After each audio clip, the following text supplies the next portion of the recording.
La policía ha arrestado a Peter Sutcliffe, de 34 años, el asesino en serie conocido como el Destripador de Yorkshire. El primer golpe me hizo caer y luego hubo otros 4 más. En 5 años, Sutcliffe asesinó brutalmente a 13 mujeres. Al tocar el cráneo notabas que tenía fracturas múltiples. Y alegó que llevaba a cabo una misión divina. Estaba convencido de que Dios le había encomendado la misión divina de acabar con el mundo de la prostitución. Aparentemente tenía a la policía a su merced. Siempre se escabullía y siempre iba un paso por delante. Esta es la extraordinaria historia de cómo se atrapó al asesino en serie más conocido de toda Gran Bretaña. Sembró el terror en toda la comunidad.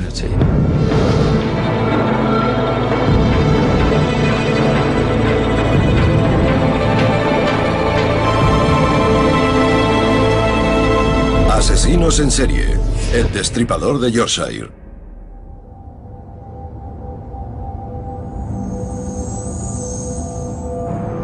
Leeds, 1975. Aparece el cuerpo de una mujer no identificada en un campo en el corazón de la ciudad.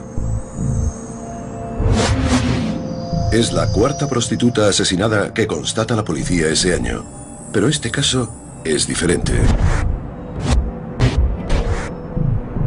Hay algo en las sesiones que preocupa al profesor Mike Green, patólogo forense. La característica más importante era que había recibido 1 o 2 golpes en la parte posterior de la cabeza, más o menos por aquí. Y una vez la víctima estaba inmovilizada, le causaba otras lesiones. Estos son puñaladas. Tenían una forma poco habitual, pero lo que era menos frecuente era que todas estas heridas mostraban reinserción. Y esta es una de las muchas cosas que hacen que este caso fuera diferente de un homicidio típico. La verdad es que nunca había visto algo parecido y no creo que mucha gente lo vuelva a ver. La víctima es Vilma McCann, de 28 años. Vivía a escasos metros del campo en el que se halló su cuerpo. El recuerdo de aquel día permanece vivo en la memoria de su hijo Richard. Un agente nos sentó y nunca olvidaré sus palabras. Tu mamá se ha ido al cielo y no vas a volver a verla. Tenía 5 años y me quedé destrozado. En las semanas posteriores nos enteramos de que la habían atacado en la parte de atrás de la casa, en ese campo. Alarmada por la brutalidad del ataque, la policía de West Yorkshire abre una línea de investigación. Pero el asesino de Vilma McCann sigue sin aparecer.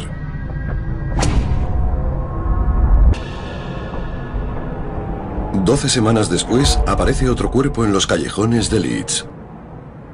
Una carta en el interior del bolso de la mujer la identifica como Emily Jackson, de 42 años. El forense Mike Green se da cuenta de que se está formando un patrón perturbador. Cuando apareció el segundo caso empezaron a aflorar las similitudes. Volvía a tratarse de una mujer con un golpe en la cabeza, puñaladas en el abdomen, y no olvidemos su profesión. Se decía que aquella mujer hacía la calle. A Kit Hallowell, el inspector jefe de la policía de West Yorkshire, le preocupa que no consigan encontrar al asesino. Nuestra estadística de casos de homicidios cerrados había sido alta, mayor que la del resto del país. Había años en los que no quedaba ninguno sin resolver, pero de repente teníamos uno y luego otro, y no los resolvíamos. Y los miembros de la policía se sentían frustrados. La prensa aprovechó las similitudes entre los dos homicidios. El inspector Andrew Laptew estaba presente cuando la policía encuentra la primera pista para identificar al asesino. Emily Monica Jackson fue hallada en la parte de atrás de una panadería. Vimos que tenía una huella de bota de goma muy clara en uno de los muslos. En la zona en la que se halló el cuerpo se encontraron más huellas de estas botas. El equipo de forenses procedió a su análisis.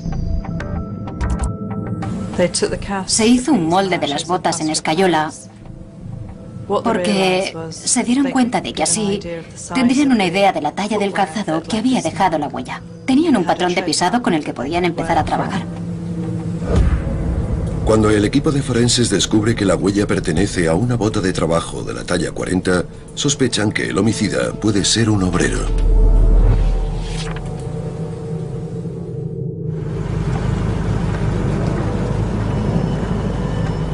Durante un año dejan de aparecer cadáveres.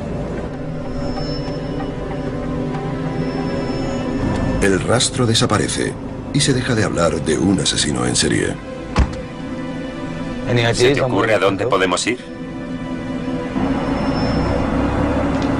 Pero solo es la calma que precede a la tormenta. Asesinos en serie. Asesinos en serie.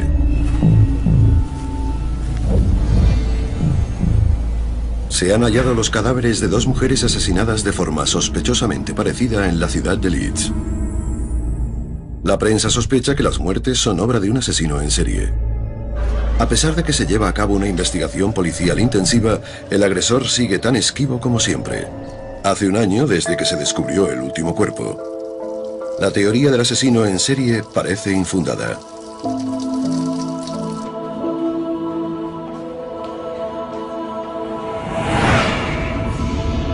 Pero todo está a punto de cambiar. Roundhay Park, un oasis al norte de Leeds.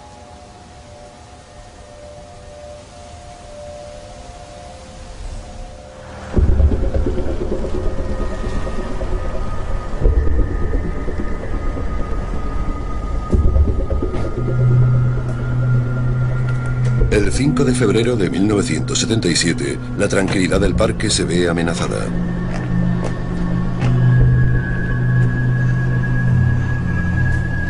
¿Estás bien, cielo?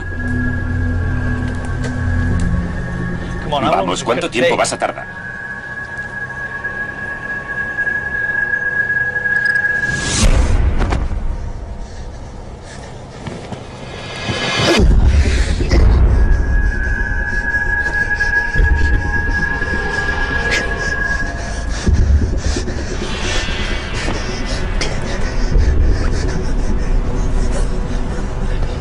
Para el patólogo Mike Green, las lesiones son preocupantemente similares a las de los dos homicidios anteriores.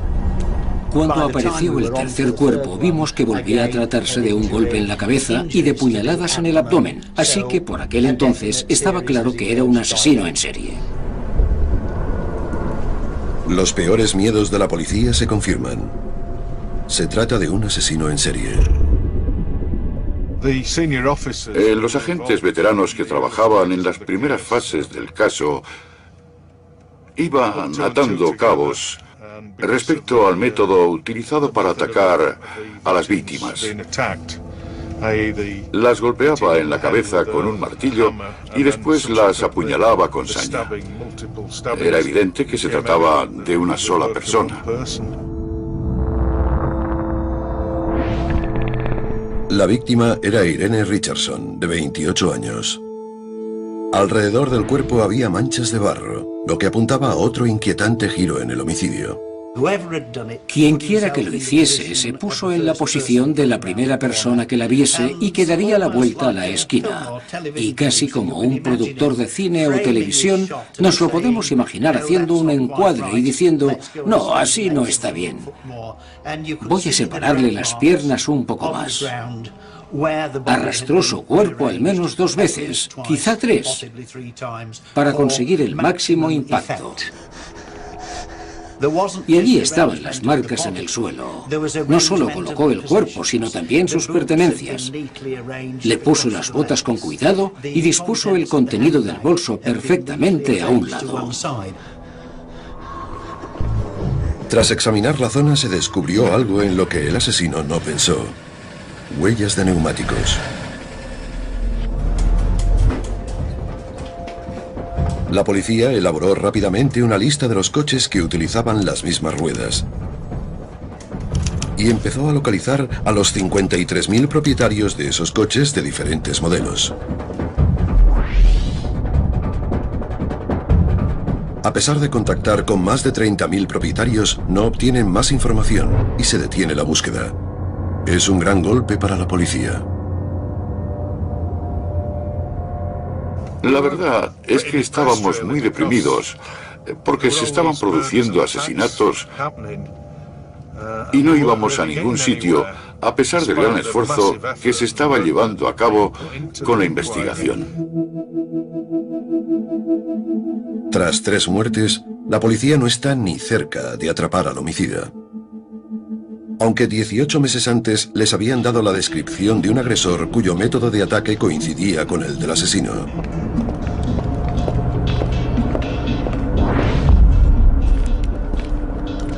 Tracy Brown, una niña de 14 años, vuelve a casa después de clase cuando se le acerca un hombre. Parecía muy tranquilo y no me daba cuenta de que debería tenerle miedo, de que debería temer a aquella persona. No me di cuenta de que estaba en una situación peligrosa. Lo que ocurre a continuación le sigue afectando, incluso 30 años después.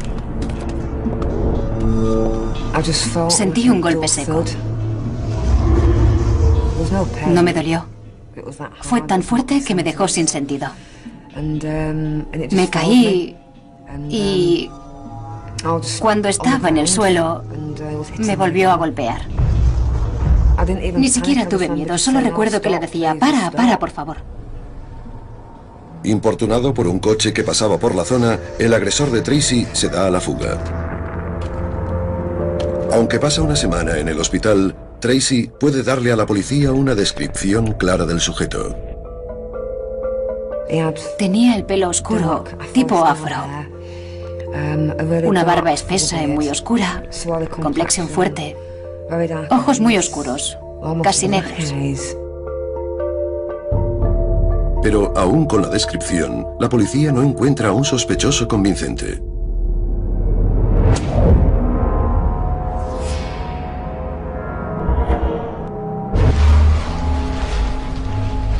En la primavera de 1977 se descubre el cuerpo de una cuarta mujer. Pero en esta ocasión hay otra variación brutal en el método. Estamos en Oak Avenue y este es el escenario del crimen en el que se encontró a Patricia Atkinson. Aquí había algo fuera de lo normal, una desviación en sus métodos de asesinato habituales.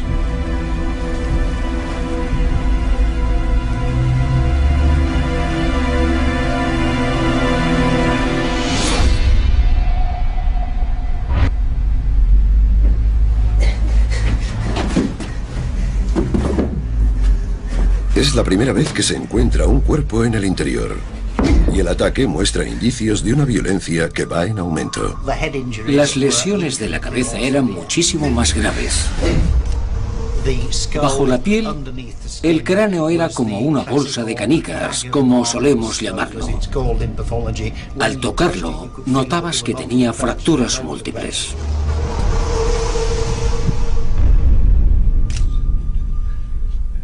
En las sábanas de la cama del piso de Patricia Atkinson, la policía descubre la huella de una bota ensangrentada que se corresponde con las huellas halladas en el escenario del crimen de Emily Jackson.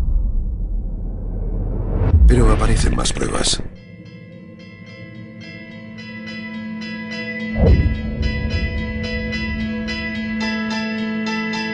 En 18 meses, el asesino se ha cobrado la vida de 4 mujeres y ha dejado huérfanos a 13 niños. La policía realiza entrevistas en 2.300 viviendas y recoge 2.000 declaraciones en vano.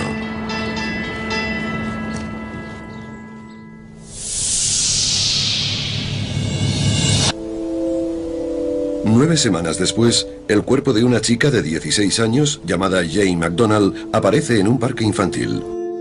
Su muerte acabará por alterar la percepción pública de los asesinatos. Creo que, tanto para mí como para el resto de la sociedad, todo cambió cuando apareció Jane McDonald, porque era aparentemente una víctima inocente. Por lo que yo sé, todas eran inocentes, pero la policía y los medios lo dieron a entender porque era una niña de 16 años. Aquel hombre mataría a cualquiera. La noticia del asesinato de Jane McDonald extiende la alarma por todo el norte. Este hombre sembró el pánico en la comunidad, porque no sabíamos quién era, porque no sabíamos dónde atacaría. Todo el mundo tenía miedo.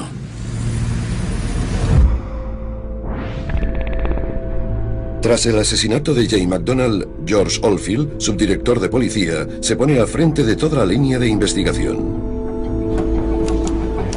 Lo primero que hace es reunir toda la información sobre los 5 asesinatos.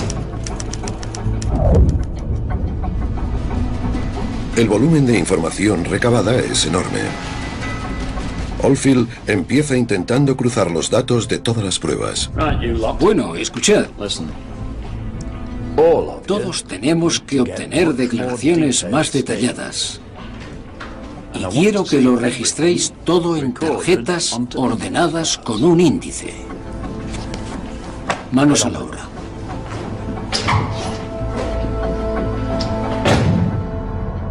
Pero el sistema de tarjetas demuestra ser inadecuado para gestionar tantos datos. Harry Ognall, abogado de la acusación, lo recuerda. Tenían tal cantidad de documentación que tuvieron que reforzar el suelo para que soportara el peso. Lo primero que hay que decir es que estaban sobrepasados por el exceso de información y no contaban con medios efectivos ni eficientes para coordinarse. La sobrecarga de información es un problema que continuará lastrando la investigación.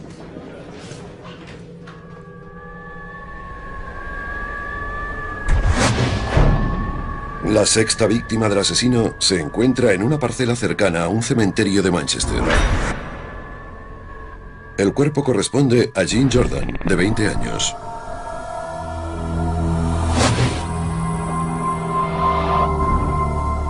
El equipo forense hace un descubrimiento crucial: huevos de mosca en las heridas. Hay ciertas moscas que prefieren poner sus huevos a la sombra y otras que prefieren ponerlos al sol.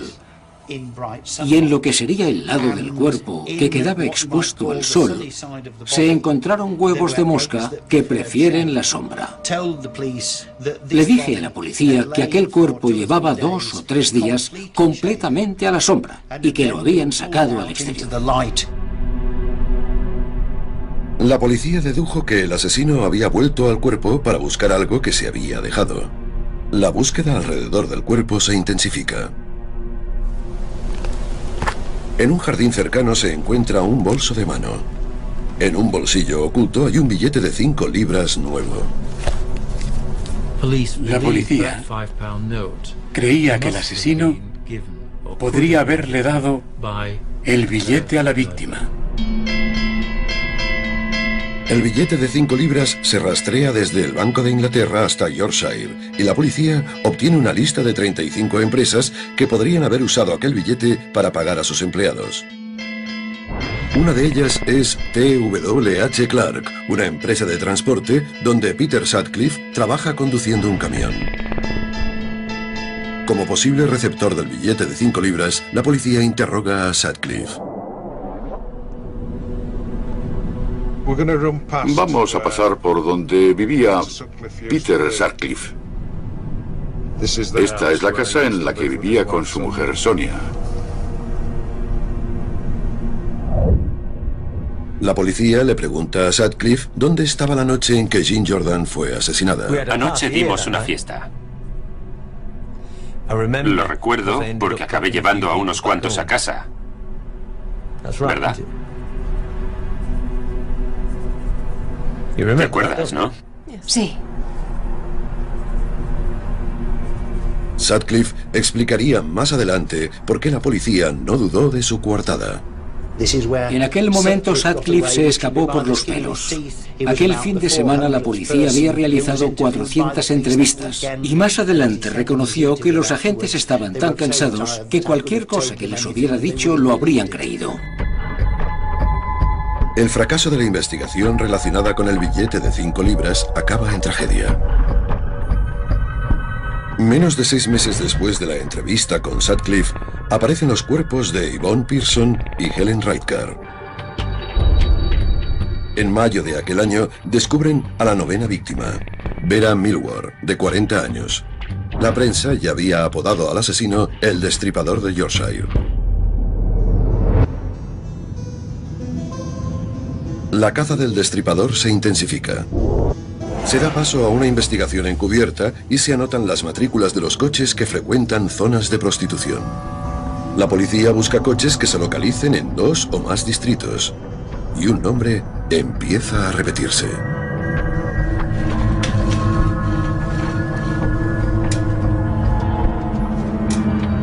Sutcliffe había sido avistado en zonas de prostitución 3 veces en Leeds, uno en Manchester y muchas veces en Bradford, unas 17 veces. ¿Otra vez? Los invitaría a sentarse, pero... ¿Nos disculpas un momento, cariño?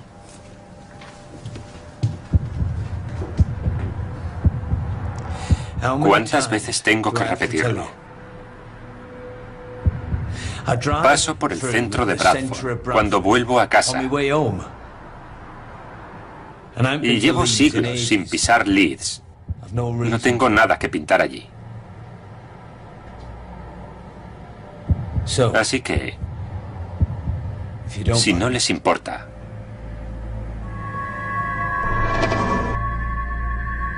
La policía no queda satisfecha con las respuestas de Sutcliffe y concierta otra entrevista. Pero cuando aparece el cuerpo de Josephine Whittaker, secretaria de una constructora, la entrevista se cancela. Parece que la operación en la zona de burdeles fracasa.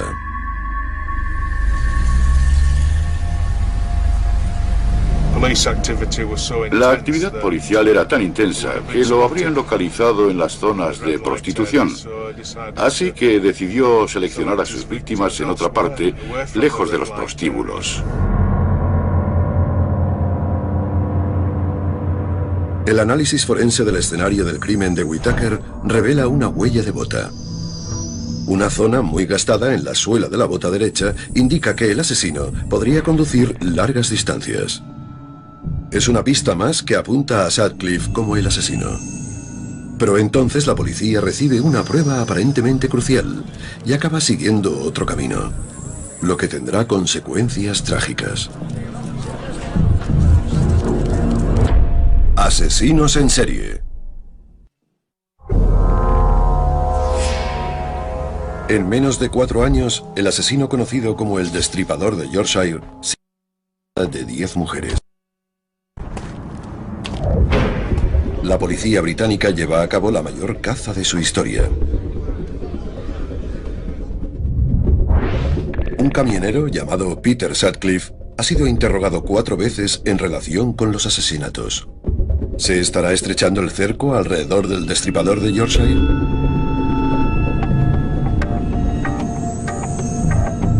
En junio de 1979, el jefe de la investigación, George Oldfield, recibe una cinta de un hombre que afirma ser el asesino. Me llamo Jack. Veo que no habéis tenido suerte para atraparme. Te tengo mucho respeto, George. Como tiene un acento típico del norte de Inglaterra, lo llaman Wearside Jack. Tienen que tomar una decisión muy importante. ¿Creemos que es el hombre que buscamos y vamos a por él? ¿O suponemos que es un engaño y lo ignoramos? Llevamos 4 años esperando que haga una tontería y ya lo ha hecho. Si este imbécil cree que nos puede mandar una cinta, tomarnos el pelo y librarse de nosotros, está muy equivocado. Así que decidimos ir a por él. Y si lo hacíamos, teníamos que tomárnoslo en serio. Y eso fue lo que hizo George. El acento se convierte en una pieza clave del perfil del asesino. Esto es el criterio de eliminación. Calzado de la talla 40 o menor. Grupo sanguíneo B. Y vive y trabaja en Yorkshire. Pero no hay duda que es del noroeste.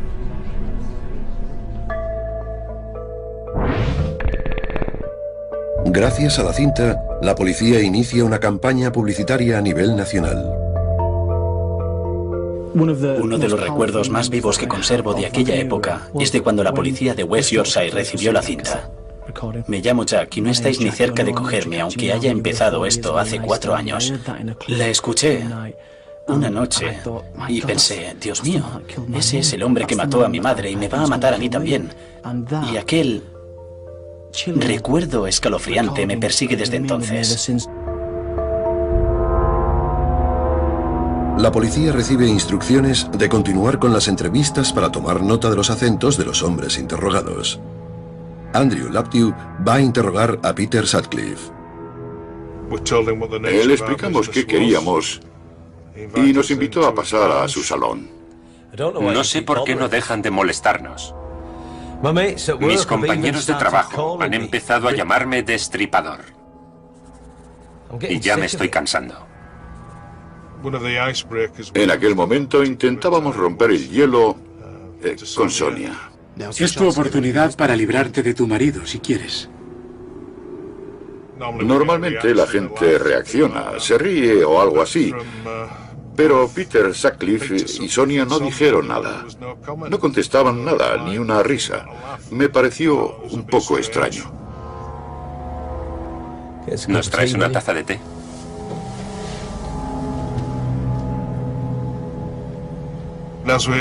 Mientras proseguíamos con la entrevista, empezamos a notar cosas raras en Peter Sutcliffe.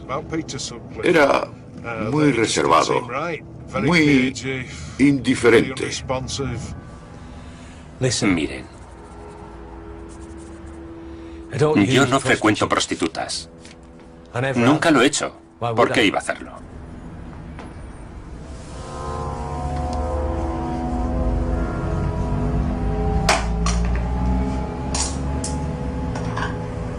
Cuando empezamos a analizarlo en profundidad, empezaron a sonar determinadas alarmas, como su aspecto, que encajaba perfectamente con la descripción. La talla de pie encaja con las huellas de las botas halladas en los escenarios del crimen. Su empresa, TWH Clark de Shipley, había sido incluida en la investigación relacionada con los billetes. Laptew redacta su informe y lo entrega a su superior. Pero se queda asombrado con su reacción. Lo descartó al momento. Me quedé hecho polvo, pero no porque me viera rechazado, sino por la forma en que lo hizo, dejándome quedar como un idiota. Y aquello fue lo peor. Y supongo que la razón fundamental para rechazar mi informe era que el sospechoso no tenía acento del noroeste. No todo el mundo está convencido de que la voz corresponda al destripador. George Solfield vino a la granja a ponerme la cinta. Recuerdo que la escuché y le dije, no es él. Intenté convencerle de que tenía acento de Yorkshire y de que se estaba centrando en alguien del noroeste. Parecía frustrado y pensé que era porque no le estaba diciendo lo que quería oír. Con Sutcliffe descartado como sospechoso, no tarda mucho en aparecer otro cuerpo. El 2 de septiembre de 1979, el asesino vuelve a la carga. Esta es la zona de Bacchus Grove, donde encontramos a Barbara Leach, una estudiante de la Universidad de Bradford. La agredió, la apuñaló y la dejó tirada en un callejón, en un nicho normalmente reservado para los cubos de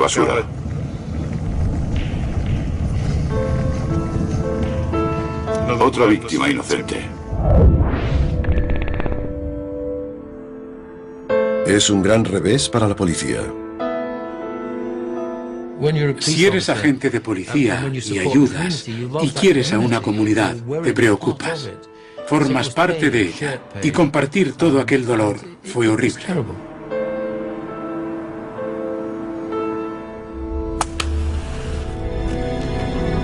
La presión crece por momentos y la policía de West Yorkshire pide ayuda exterior.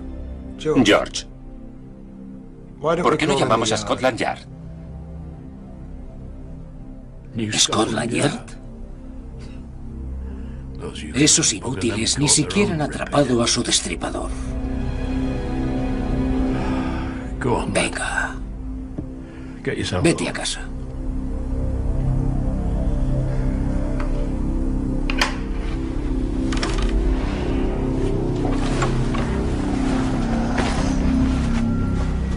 A George Oldfield, aquella enorme responsabilidad le estaba pasando factura.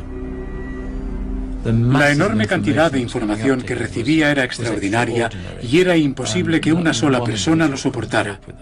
Creo que trabajaba en el caso 24 horas al día. La investigación ha perdido el rumbo. Oldfield es destituido de su cargo y las cintas de Weird Side Jack quedan descartadas.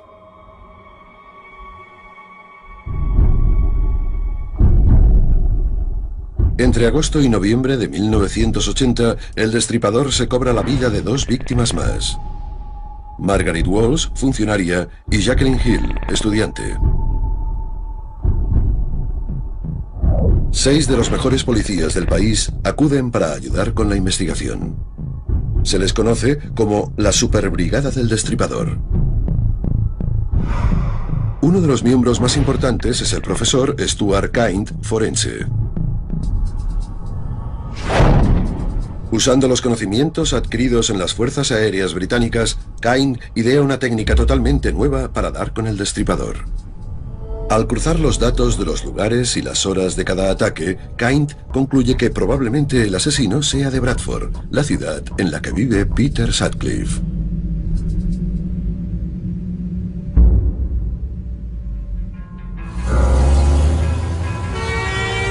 El perfil geográfico de Kind lleva a la policía un paso más cerca de Sutcliffe.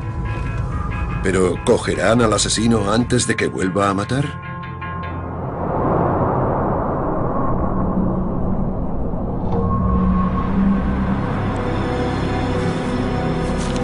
El 2 de enero de 1981, el sargento Robert Ring y el agente Robert Heights hacen un control rutinario en una zona frecuentada por prostitutas.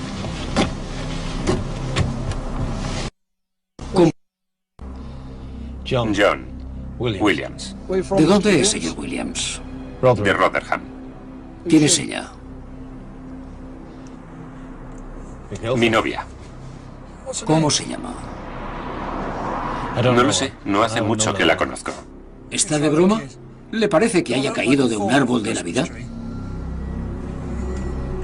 Espere aquí. Cuando comprueban la matrícula, ven que los datos no coinciden con el coche ni con el conductor. La matrícula es de un Skoda y usted no parece ser el señor Kahn. Voy a proceder a arrestarlo. Salga. Tú quédate ahí, cielo.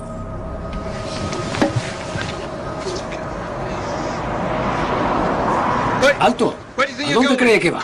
¡Vuelva aquí! Voy al baño. Puede ir ahí, donde pueda verlo. Olvídelo.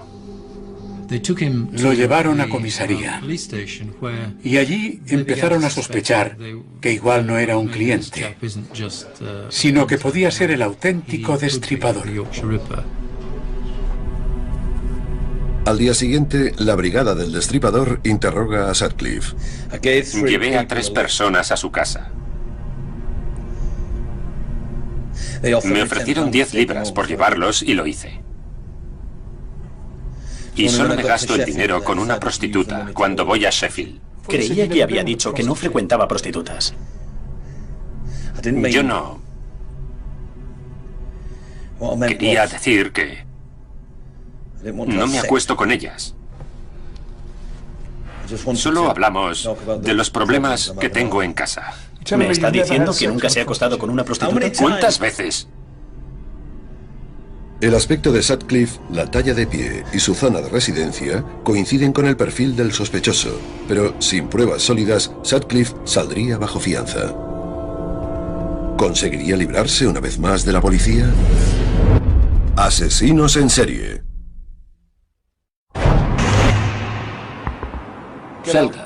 Tú quédate ahí, cielo. Tras haber sido sorprendido con una prostituta en las afueras de Sheffield, Peter Sutcliffe es interrogado por la Brigada del Destripador. Solo me gasto el dinero con una prostituta cuando voy a Sheffield. Es la 9ª vez que lo interrogan en relación con los asesinatos. Pero a menos que encuentren una prueba de peso, tendrán que dejarle marchar.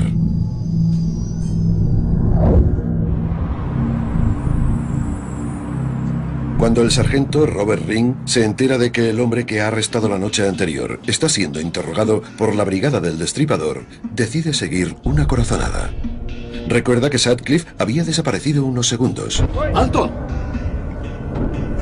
Y vuelve a la zona para investigar.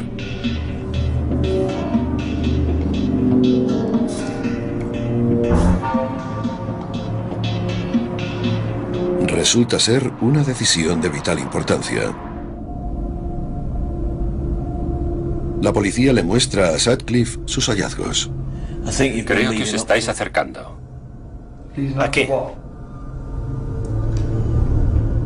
Al destripador de Yorkshire. ¿Qué pasa con el destripador de Yorkshire?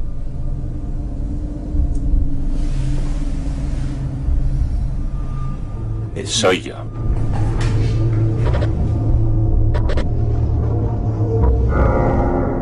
Sutcliffe me dijo que en aquel momento, milagrosamente, Dios le había dicho que contara la verdad, que su misión había terminado. Esa fue la versión de Sutcliffe. Quiero contaros lo que he hecho. Me alegro de que haya acabado. De repente nos sacamos un gran peso de encima. Nos sentimos liberados, porque por fin había terminado todo aquello. Habíamos atrapado a aquel hombre y habíamos cerrado un capítulo. Estábamos eufóricos. Cuando me enteré de que Peter Sutcliffe era el destripador de Yorkshire, se hace muy difícil describir cómo me sentí. Pero fue como una puñalada en el corazón, para ser sincero. Yo había interrogado a Sutcliffe, pero él había seguido matando a mujeres, y eso es algo con lo que tendré que cargar el resto de mi vida. Al fin la comunidad podía descargar su furia contra el asesino. El hombre arrestado en relación con los asesinatos del destripador de Yorkshire se llama Peter Sutcliffe y es un camionero de Bradford. ¡Muere! ¡Muere! ¡Muere! ¡Muere! La gente estaba encolerizada, furiosa. Sus emociones afloraban en el juzgado, en las calles. El 29 de abril de 1981 comienza el juicio contra Sutcliffe en Old Bailey. A pesar de haber confesado sus crímenes, Sutcliffe alega que los crímenes no fueron premeditados para eludir responsabilidades. La tesis de Sutcliffe, si es que puede llamarse así, era que había tenido una experiencia en el cementerio de Bingley mientras contemplaba la lápida de la tumba de un polaco. En aquel momento recibió un mensaje de Dios que le encomendaba la misión divina de asesinar prostitutas. Los implicados en la investigación tienen otra opinión al respecto. Creo que mató a aquellas mujeres para obtener algún tipo de satisfacción sexual. Creo que era la única forma que tenía de conseguirlo. Necesito que se quite la ropa para el análisis forense.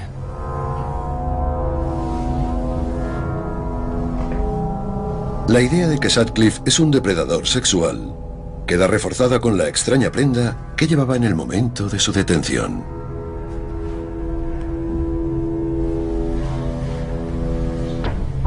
¿Qué demonios es eso? Calentadores. Los calentadores de Sutcliffe estaban hechos con un jersey de cuello en pico que los utilizaba para protegerse las rodillas mientras los genitales quedaban al descubierto. Esta prenda, según he entendido, demostraría que las agresiones, y en algunos casos, muchos de ellos, los asesinatos eran premeditados porque se masturbaba sobre sus cuerpos. El juicio contra el destripador del Yorkshire se prolonga 14 días. La exoneración de responsabilidad fue denegada y el jurado lo declaró culpable de 13 casos de homicidio. Sutcliffe es condenado a 20 cadenas perpetuas. Creo que todo el país quería que fuese condenado, encerrado de por vida. Y sospecho que a gran parte de la población, especialmente en Yorkshire, le hubiera gustado verlo colgado.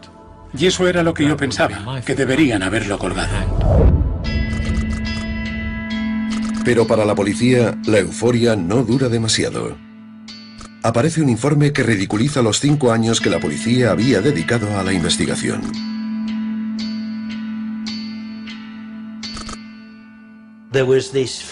Había un gran pesar entre los compañeros más veteranos que se habían dedicado en cuerpo y alma a la investigación y cuyas cabezas habían rodado para satisfacer a la prensa.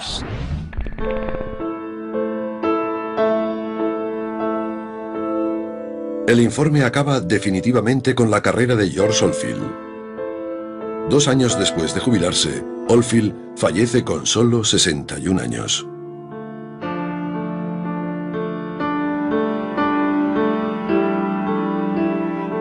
«30 años después, los efectos de la brutalidad de Sutcliffe se siguen padeciendo». ¿Por qué me hizo aquello?